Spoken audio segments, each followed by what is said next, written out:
Dear students, welcome to Corporate Accounting class. ఈ క్లాస్లో మనము కార్పొరేటింగ్ అకౌంటింగ్లో మొదటి యూనిట్ అయినటువంటి వాటా మూలధనంలో వాటాల జారీ, వాటికి సంబంధించినటువంటి చిట్టాపదులు ఏ విధంగా నమోదు చేయాలి అనే విషయాన్ని చర్చిద్దాము.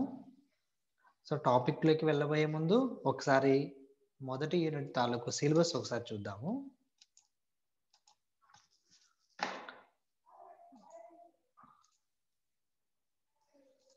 So this is our syllabus. ఇంతకుముందు క్లాస్లో వాటా అంటే ఏమిటి, ఎన్ని రకాల వాటాలు ఉన్నాయి అనేది ఇంతకుముందు క్లాస్లో చూసాము. ఇప్పుడు వాటాల జారీ ఏ విధంగా ఉంటుందో చూద్దాము. ఓకే, సో వాటాల జారీ ఏంటి, వాటాల జారీ ఎలా చేస్తారు, ప్రొసీజర్ ఏంటి, ఈ కాన్సెప్ట్ అర్థం చేసుకునే ముందు ఒక చిన్న ఎగ్జాంపుల్ మనం చూద్దాము. పర్ సపోజ్ మనమే ఒక కంపెనీ స్టార్ట్ చేసాము, పబ్లిక్ లిమిటెడ్ కంపెనీ. సో దీనికి స్టార్ట్ చేసేటప్పుడు ముందరే మనకి మనీ కావాలి, దట్ ఈస్ మనకి క్యాపిటల్ కావాలి, మూలధనం ఎంతైనా అవసరం. సో మూలధనము ఎస్టాబ్లిష్ చేసినప్పుడు ఎవరైతే కంపెనీ పెడతారో వాళ్ళు తీసుకొస్తారు, ఇంకా మనకి ఎక్కువ మొత్తం మూలధనం కావాలి. అలాంటప్పుడు మనం ఏం చేస్తామంటే మనీ కావాలని చెప్పి ప్రజల్లోకి వెళ్తాము. దీన్ని టెక్నికల్ వర్డ్ అయినటువంటి ఐపీఓ అని అంటారు, ఇనిషియల్ పబ్లిక్ ఆఫర్ అంటారు. సో ఈ విధంగా మూలధన సేకరణ అనేది మొదటి స్టెప్ జరుగుతుంది.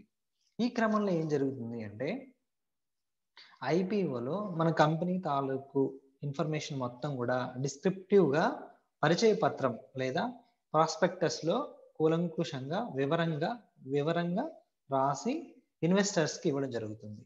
అప్పుడు మన తాలూకు కంపెనీ ఎబిలిటీని, ఎర్నింగ్ కెపాసిటీని కంపెనీ తాలూకు లాభాలను చూసి ఇన్వెస్టర్స్ ఇష్టం ఉంటే మన కంపెనీలో ఇన్వెస్ట్ చేయడానికి మొగ్గు చూపుతారు.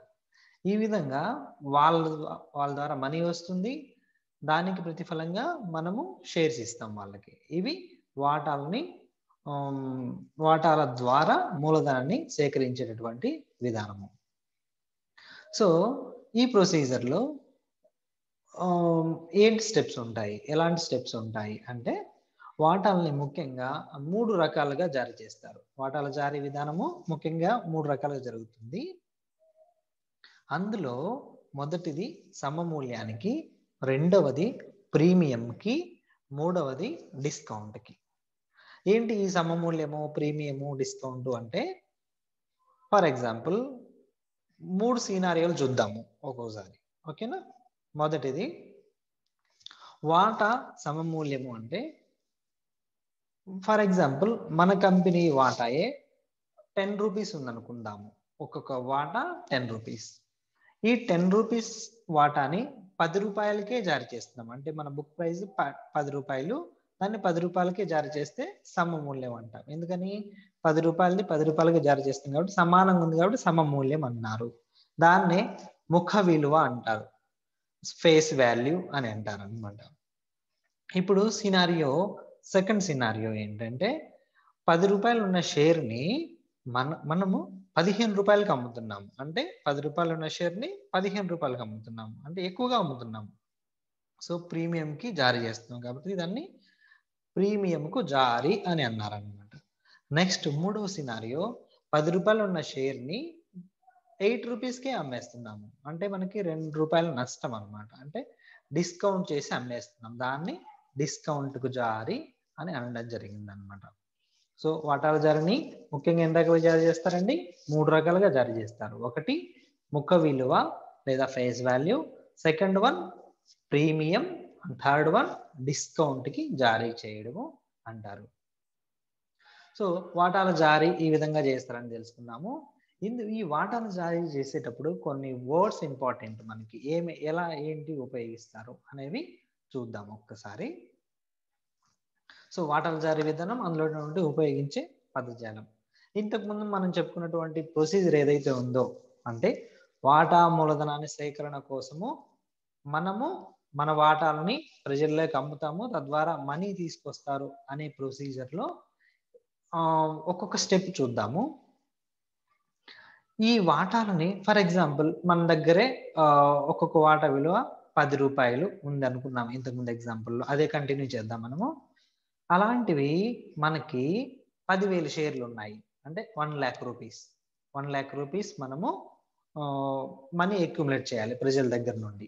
సో ఇప్పుడు ఈ ఒక్కొక్క షేర్ విలువ 10 రూపాయలని వాటాదారుడు ఒకేసారి 10 రూపాయలు చెల్లించవచ్చు మనకి, లేదా దాన్ని వివిధ వాయిదాల్లో చెల్లించవచ్చు. సో ఆ చెల్లించే విధానం ఎవరి మీద బేస్ అవుతుందంటే కంపెనీ తాలూకు డైరెక్టర్లు దాన్ని నిర్ణయిస్తారు. ఫర్ ఎగ్జాంపుల్ ఇప్పుడు మన కంపెనీలో 10 రూపాయల షేర్ని ఒకేసారి ఒకేసారి చెల్లించండి అనే విధానాన్ని అవలంబిస్తే ఒకేసారి 10 రూపాయలు వచ్చేస్తాయి మనకి. అంటే 1,00,000 రూపాయలు 10,000 షేర్లకి వచ్చేస్తాయి. అలా కాదు, 10 రూపాయలు మాకు ఒకేసారి వద్దు, కొంచెం కొంచెం కావాలి, మిగతా మేము వాయిదాల్లో తీసుకుంటాము అంటే కనుక ఆ ప్రొసీజర్ని ఇంకో రకమైన ప్రొసీజర్ అన్నారు. సరే, మెజారిటీగా ప్రజెంట్ సినారియో ఏంటంటే ఈ సెకండ్గా మనం చెప్పుకున్నటువంటి వాయిదాల రూపంలో తీసుకున్నటువంటిదే ఫాలో అవుతున్నారు. సో ఈ క్రమంలో కొన్ని టెర్మినాలజీస్ చాలా ఇంపార్టెంట్ అన్నమాట.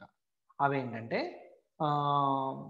ఫస్ట్ మనము ప్రాస్పెక్టస్తో పాటు అప్లికేషన్లు ఇస్తామన్నమాట. అంటే షేర్ తాలూకు కొనుక్కునే వారికి ఇంట్రెస్ట్ ఉంటే మన కంపెనీలో పెట్టుబడి పెట్టే వాళ్ళు ఫస్ట్ దరఖాస్తు చేసుకుంటారు, అంటే అప్లై చేసుకుంటారు అప్లికేషన్.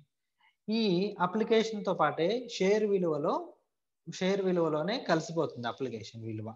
అంటే క్లియర్గా ఏంటంటే మనం ఎగ్జాంపుల్ చెప్పినటువంటి 10 రూపాయల వాటా విలువ గల మన వాటాలో అప్లికేషన్ ఫీజు 2 రూపీస్ అన్నాం అనుకోండి. అంటే 10 రూపాయల వాటా కొనుక్కోవాలనుకున్నటువంటి ఇన్వెస్టరు 2 రూపాయలు ముందే కట్టేస్తున్నాడు. ఏ రూపంలో కట్టేస్తున్నాడు? దరఖాస్తు రూపంలో కట్టేస్తున్నాడు. సో అలాంటి దరఖాస్తులు మనకి బ్యాంకు ద్వారా వస్తాయి అన్నమాట. అంటే త్రూ బ్యాంక్, డైరెక్ట్గా వచ్చి కంపెనీకి ఏ ఇన్వెస్టర్ ఇవ్వరు. ఎందుకంటే investors are scattered into over the world, లేదా దేశంలో ఎక్కడైనా ఉండొచ్చు, ప్రపంచంలో ఎక్కడైనా ఉండొచ్చు. అందుకని మన కంపెనీ తాలూకు బ్యాంక్ అకౌంట్లో వేయడం జరుగుతుంది. సో ఇప్పుడు చెప్పండి, 10 రూపాయల షేర్లో మనకి ఎంత వస్తుందండి? 2 రూపీస్ వస్తుంది. సో దీన్ని దరఖాస్తు సొమ్ము అంటారు, దరఖాస్తు విలువ అంటారు. సో ఇప్పుడు నెక్స్ట్ దరఖాస్తు అయిన తర్వాత ఈ దరఖాస్తులన్నీ వచ్చిన తర్వాత డైరెక్టర్లు కూర్చుని ఈ ఇన్వెస్టర్స్ని మనం తీసుకోవచ్చు. ఏ ఇన్వెస్టర్స్ని ఎక్కువైతే కనుక వెనక్కి పంపించడము, ఎక్కువైతే ఇంకా సర్దడము, ఇవన్నీ చేసి మనకు కావాల్సినవన్నీ తీసుకుంటారు. తీసుకొని ఈ కన్ఫర్మేషన్ని వాటాదారులకు చెప్తారు. సో ఏ విధంగా చెప్తారు అంటే, ఇదిగోండి మిమ్మల్ని కంపెనీలో వాటాదారులుగా అంగీకరిస్తున్నాము, సో అందుకని కేటాయింపు చేసేస్తున్నాం మిమ్మల్ని, కాబట్టి కేటాయింపు సొమ్ము చెల్లించండి అని చెప్పి వాటాదారులకి ఒక నోటీస్ పంపిస్తారు. ఆ నోటీస్ తీసుకున్నటువంటి వాటాదారులు ఆ కేటాయింపు సొమ్మును చెల్లించాలి. ఫర్ ఎగ్జాంపుల్ మన 10 రూపాయల్లో 2 రూపాయలు ఆల్రెడీ వచ్చాయి, ఇంకొక 3 రూపాయలు కేటాయింపు అనుకుందాము. సో ఇప్పుడు కేటాయింపు సొమ్ము ఇన్వెస్టర్స్ ఎంత చెల్లించాలండి? 3 రూపీస్. 3 రూపీస్ చెల్లించారు, అయిపోయింది. సో మిగిలిన అంటే 2 రూపాయలేమో దరఖాస్తు రూపంలో వచ్చాయి, 3 రూపాయలేమో కేటాయింపులో వచ్చాయి. మరి మిగతా 5 రూపాయలు రావాలిగా. సో దీన్ని ఏం చేస్తారంటే 2 లేదా 3 వాయిదాల్లో తీసుకుంటారు అనుకుందాము. మనము 3 వాయిదాల్లో తీసుకుందాము అనుకుందాము, లేదా 2 వాయిదాలైనా పర్వాలేదు. సరే, 2 వాయిదాల్లో తీసుకుందాం అనుకున్నాము. ఫస్ట్ వాయిదాని కేటాయింపు తర్వాత జరిగేటటువంటి వాయిదాని మొదటి వాయిదా అంటారు. సో దాన్ని పిలుపులు అంటారండి. దాన్ని ఏమంటారు? పిలుపులు అంటారు. సో ఈ 3 రూపాయల విలువని మీరు చెల్లించండి అని చెప్పి మనము వాటాదారులకి నోటీస్ పంపిస్తాము. దాన్ని మొదటి పిలుపు అంటారు. సో ఈ పిలిచిన తర్వాత ఇన్వెస్టర్స్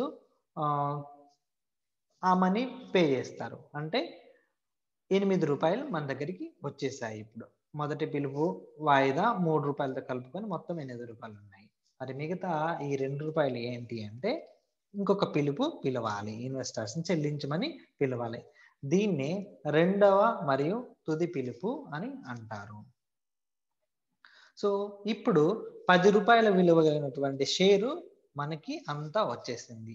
అది ఒకసారి ఏ విధంగా వచ్చిందో చూద్దామా. ఫస్ట్ ₹2 దరఖాస్తు రూపంలో వచ్చింది. మిగతా ₹3 కేటాయింపు రూపంలో వచ్చింది. ఇంకొక ₹3 మొదటి పిలుపులో వచ్చింది. ఇంకొక ₹2 రెండవ తుది పిలుపులో వచ్చింది అనమాట. సో ఈ విధంగా మనకి ₹10 వాటాకు సంబంధించినటువంటి మనీ వివిధ స్టెప్స్ లో మన దగ్గరికి వచ్చింది అనమాట. సో ఈ ప్రొసీజర్ ని మనము అకౌంట్స్ లో రాస్తాము. సో అది ఎలా ఏంటి అనేది ఒకసారి చూద్దాము. సరే, ఇప్పుడు వాటా దరఖాస్తు గురించి చెప్పుకున్నాం కదా, ఇంకొంచెం విపులంగా చెప్పుకుందాము. దరఖాస్తు మరి మనం ఇంతకుముందే చెప్పుకున్నాము, పరిచయ పత్రంలో మనం ఒక దరఖాస్తు పెడతాము. ఈ విషయాన్ని మనము సోషల్ మీడియాలో కానీ వార్తాపత్రికల్లో కానీ వాటిల్లో సమాచారం ఇస్తాము. ఆసక్తి ఉన్న వాళ్ళు చూసుకుంటారు. సో దాన్ని ఫిల్అప్ చేసి మనకు పంపిస్తారని ఆల్రెడీ చెప్పుకున్నాము. అండ్ నెక్స్ట్ వాటా కేటాయింపు. దరఖాస్తు రూపంలో వచ్చినటువంటి వాటాలను కేటాయించి బాధ్యత ఎవరు తీసుకుంటారంటే డైరెక్టర్స్ తీసుకుంటారు. సో ఈ వాటా కేటాయింపు అనేది ఇన్వెస్టర్ కి కంపెనీకి ఉన్నటువంటి ఒప్పందం అనేటటువంటి ఒక స్టేజ్ అన్నమాట ఇది. అండ్ నెక్స్ట్ వాటా పిలుపులు, అంటే కేటాయింపు తర్వాత మిగతా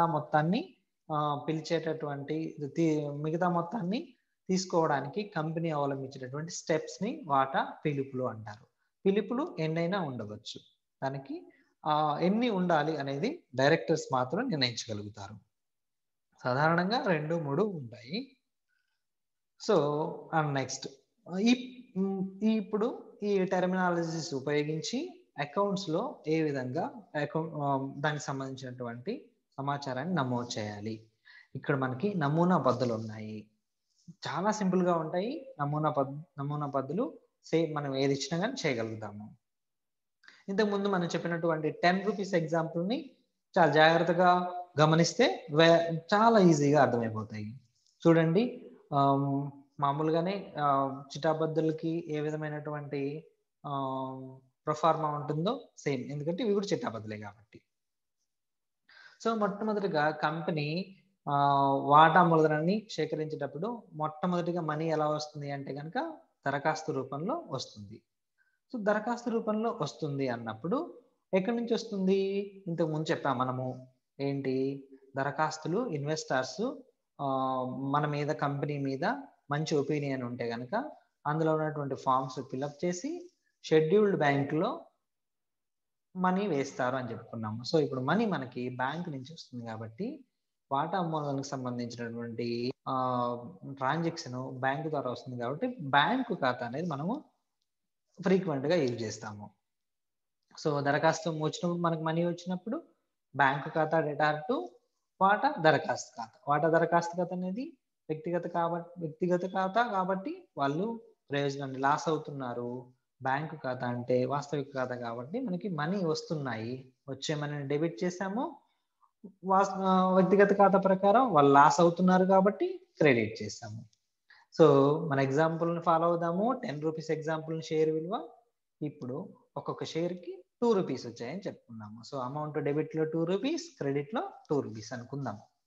నెక్స్ట్ వచ్చిన దరఖాస్తు సొమ్ముని మనము మన వాటా మూలధనానికి మళ్లించాలి. వెంటనే మళ్లించాలి. అప్పుడు మళ్లించేటప్పుడు చిట్టాపద్దు ఏంటంటే వాటా దరఖాస్తు ఖాతా డెటార్ టు వాటా మూలధనం ఖాతా. ఎందుకని? మూలధన సేకరణ కోసమే చేస్తున్నాం కాబట్టి దాన్ని మళ్లించాలి. సో ఇక్కడ వాటా మూలధనం ఖాతా ఎందుకు క్రెడిట్ అయింది? It is an real account. So మూలధనం పెరుగుతుంది కాబట్టి క్రెడిట్ అయింది అనమాట. సో అప్పు పెరుగుతుంది కాబట్టి క్రెడిట్ పెరిగింది. అండ్ నెక్స్ట్ దరఖాస్తు వచ్చింది, మళ్లించాము. నెక్స్ట్ ఇప్పుడు చేయాల్సిన స్టెప్ ఏంటంటే డైరెక్టర్స్ వచ్చిన దరఖాస్తులన్నీ పరిశీలించి కేటాయింపు కోసం పిలవాలి. సో ఈ కేటాయింపు కోసం పిలిచేటప్పుడు వెంటనే ఒక ఎంట్రీ రాస్తారనమాట. అదేంటంటే కేటాయించిన వాటాలపై రావాల్సిన కేటాయింపు సొమ్ముకు గాను ఏం రాస్తారంటే వాటా కేటాయింపు ఖాతా డెటార్ టు వాటా మూలధనం ఖాతా. ఎందుకనంటే డైరెక్టర్స్ మీరు కేటాయింపు సొమ్మును చెల్లించండి అని చెప్పి ముందుగానే పిలుస్తారనమాట.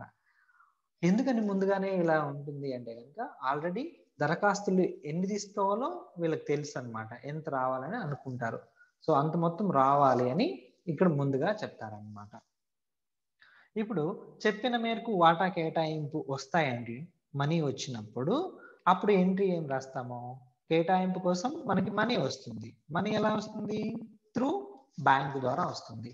మరి బ్యాంకు ద్వారా వస్తే బ్యాంకు ఖాతా డెటార్ టు ఏ రూపంలో వస్తుందండి, వాటా కేటాయింపు ఖాతా. సో ఇప్పుడు ఏంటంటే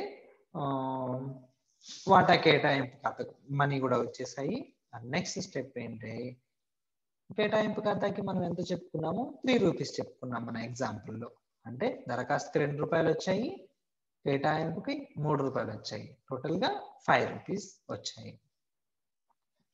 సో నెక్స్ట్ మిగతా 5 రూపాయలని మనము రెండు పిలుపుల్లో పిలుద్దామని అనుకుందాము. సో మొదటి పిలుపులో 3 రూపీస్ అనుకుందాము. అప్పుడు మళ్ళీ కేటాయింపు లాగే అన్నమాట, డైరెక్టర్స్ వాళ్ళని మొదటి పిలుపుకు సంబంధించిన సొమ్ము చెల్లించమని వాళ్ళకి నోటీస్ పంపిస్తారు. ఆ నోటీస్ పంపించినప్పుడు చిట్టాపద్దు ఏముంటుంది, వాటా మొదటి పిలుపు ఖాతా డెటార్ టు వాటా మూలధనం ఖాతా. సో ఈ నరేషన్ ఏం రాస్తాము, డైరెక్టర్లు వాటా మొదటి పిలుపు సొమ్ముని చెల్లించమని కోరినందున రాస్తాము. సో ఓకే, పిలిచారు, నోటీసు వాటాదారులకు అందింది, అది చూసి వాటాదారులు మనీ పే చేస్తారు. సో పే చేసినప్పుడు యాజ్ యూజువల్ గా మనకి మనీ వస్తుంది. అలాగే వచ్చిన మనీని డెబిట్ చేస్తాము. ఎందుకు వస్తుందండి, వాటా మొదటి పిలుపు ఖాతాకి వస్తుంది, అంటే అది కూడా పర్సనల్ అకౌంటే కాబట్టి దాన్ని క్రెడిట్ చేస్తాము. నెక్స్ట్ ఈ మొదటి పిలుపు మనీ కూడా వచ్చేసింది, అంటే 3 రూపీస్ వచ్చేసింది, అంటే 8 రూపీస్ మన దగ్గరికి వచ్చేసాయి. ఇంకా రిమైనింగ్ 2 రూపీస్ ఉన్నాయి. ఇది చివరి పిలుపులో పిలుస్తాము, అంటే పిలుపుల్లో ఇది రెండవది అలాగే చివరిది కాబట్టి రెండవ మరియు చివరి పిలుపు అని అంటాము. సో దీని డైరెక్టర్లు పిలుస్తారనమాట, మీరు రెండవ చివరి పిలుపుని మనీ చెల్లించని అని అడుగుతారు వాళ్ళు. ఈ నోటీసు వాళ్ళు తీసుకున్న తర్వాత మనీ పంపిస్తారు వాళ్ళు. సో మనీ వచ్చినప్పుడు యాజ్ యూజువల్ గా బ్యాంకు ఖాతా డెటార్ టు వాటా రెండవ మరియు తుది పిలుపు ఖాతా లేదా చివరి పిలుపు ఖాతా అని చెప్పడం జరుగుతుంది. సో ఇవి ఎంట్రీస్ అండి. చూడండి మొత్తం 8 ఎంట్రీస్ ఉన్నాయి. ఒకసారి ఇక్కడ చూడండి, వాటా దరఖాస్తుకి 2 ఎంట్రీస్ ఉన్నాయి. అంటే ఏంటి, మనీ వచ్చి వాటా మూలధనానికి మళ్లించినప్పుడు. నెక్స్ట్ కేటాయింపుకి 2 చిట్టాపద్దులు ఉన్నాయి, అంటే డైరెక్టర్స్ పిలిచినప్పుడు ఒక చిట్టాపద్దు, వాటాదారులు మనీ పే చేసినప్పుడు ఒక చిట్టాపద్దు, మొత్తం 2. అలాగే మొదటి పిలుపుకి సంబంధించి 2 ఎంట్రీస్ ఉన్నాయి, ఒకటి పిలిచినప్పుడు వాళ్ళు చెల్లించినప్పుడు. అలాగే రెండవ మరియు చివరి పిలుపుకి 2 ఎంట్రీస్ ఉన్నాయి, ఒకటి డైరెక్టర్స్ పిలిచినప్పుడు, 2 వాటాదారులు చెల్లించినప్పుడు. అంటే ఒక్కొక్క దానికి 2 ఎంట్రీస్ ఉన్నాయని. అంటే ఇవి లాగే ఉంటాయని కాదు, జనరల్ గా ఇలా ఉంటాయి. బట్ కాల్స్ ఇన్ ఏరియర్స్ లేకపోతే ముందుగా వచ్చిన పిలుపులు ప్రీమియము అప్పుడు మారిపోతాయి, బట్ బేసికల్లీ ఇలాగ ఉంటాయి అన్నమాట.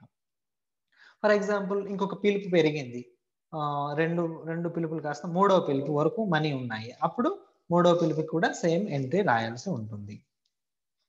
ఓకేనా, గాట్ ఇట్, అండర్స్టాండ్? ఓకే, ఇప్పుడు మనము ఒక చిన్న ఎగ్జాంపుల్ చూద్దాం దీని మీద. ఇక్కడ చూడండి, ఒక కంపెనీ జనవరి 1వ తేదీన 10 రూపాయల విలువ గల 50,000 వాటాలను జారీ చేస్తుంది. వాటా జారీ విలువ ఏ విధంగా ఉందంటే, దరఖాస్తు మీద 2 రూపీస్ ఉంది, కేటాయింపు మీద 3 రూపీస్ ఉంది, మొదటి పిలుపు మీద 3 రూపాయలు ఉంది, రెండవ పిలుపు మీద 2 రూపాయలు ఉంది. సో వాయిదాల్లో వచ్చినటువంటి వాటా మూలధన సొమ్మును కంపెనీ పుస్తకాల్లో నమోదు చేయండి అన్నది.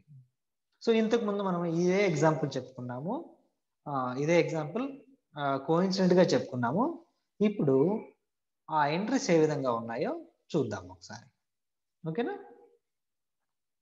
ఎస్, ఇది చూడండి. సేమ్ ఆ లెక్కే కొంచెం అండర్స్టాండింగ్ కోసం మళ్ళీ పైన పెట్టడం జరిగింది. చూడండి, ఫస్ట్ దరఖాస్తు ఖాతా వచ్చినప్పుడు ఏంటని రాద్దాము?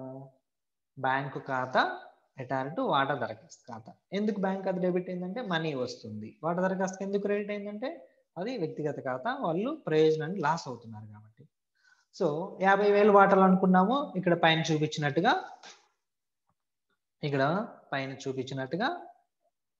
Just wait, I am noting this. ఇక్కడ 50,000 వాటాలు ఉన్నాయి. ఒక్కొక్క వాటాకి ఎంత వచ్చిందండి? దరఖాస్తు మీద 2 రూపీస్. అందుకని 50,000 into 2 1 lakh. 1 lakh debit, 1 lakh credit. So ఈ వచ్చిన సొమ్ముని ఏం చేయాలండి? వెంటనే వాటా మూలధనానికి మళ్లించాలి. అందుకని మళ్లిస్తున్నాం. మళ్లించేటప్పుడు చిట్టాపద్దు ఏంటి? దేన్ని మళ్లిస్తున్నామో దాన్ని డెబిట్ చేయాలి, ఎక్కడికి మళ్లిస్తున్నామో దాన్ని క్రెడిట్ చేయాలి. సో వాటా దరఖాస్తు ఖాతా డెటార్ టు వాటా మూలధనం ఖాతా. యాజ్ పర్ రూల్ అయితే వ్యక్తిగతగా ఇక్కడ ఈ మనీని ఇక్కడ పంపిస్తున్నాం కాబట్టి డెబిట్ చేస్తున్నాము. వాటా మూలధనం ఖాతా అప్పు కాబట్టి అప్పు పెరిగితే క్రెడిట్ అవుతుంది. అండ్ నెక్స్ట్ స్టెప్ ఏంటి? వాటా కేటాయింపుకి పిలవాలి. ఏం చేయాలండి? కేటాయింపుకి పిలవాలి. ఒక్క నిమిషం. సో కేటాయింపుకి పిలిచినప్పుడు చిట్టాబద్ద ఏమొస్తుందండి? వాటా కేటాయింపు ఖాతా డెటార్ టు వాటా మూలధనం ఖాతా. ఎంత మనీ? మనకి 3 రూపీస్ అన్నారు. అంటే 50,000 షేర్లకి 3 రూపీస్ కాబట్టి ఎంత వస్తుంది? సో 1,50,000 రూపాయలు మనకి వస్తుంది. సో ఈ మనీ 1,50,000 రూపాయలు మనకు రావాలి. అంటే డైరెక్టర్స్ పిలిచారు, బట్ అప్పుడు చెల్లించారా అంటే నో, ఇంకా చెల్లించలేదు. వాటాదారులు నోటీస్ వెళ్ళింది, అప్పుడు వెళ్ళేటప్పుడే మనము ఎంట్రీ రాస్తున్నాము.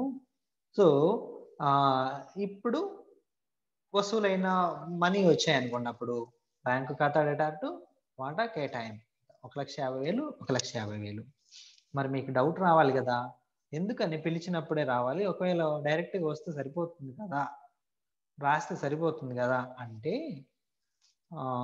ఒక చిన్న క్లారిఫికేషన్. ఇక్కడ దరఖాస్తులు ఎన్ని వస్తాయో మనకు తెలియదు.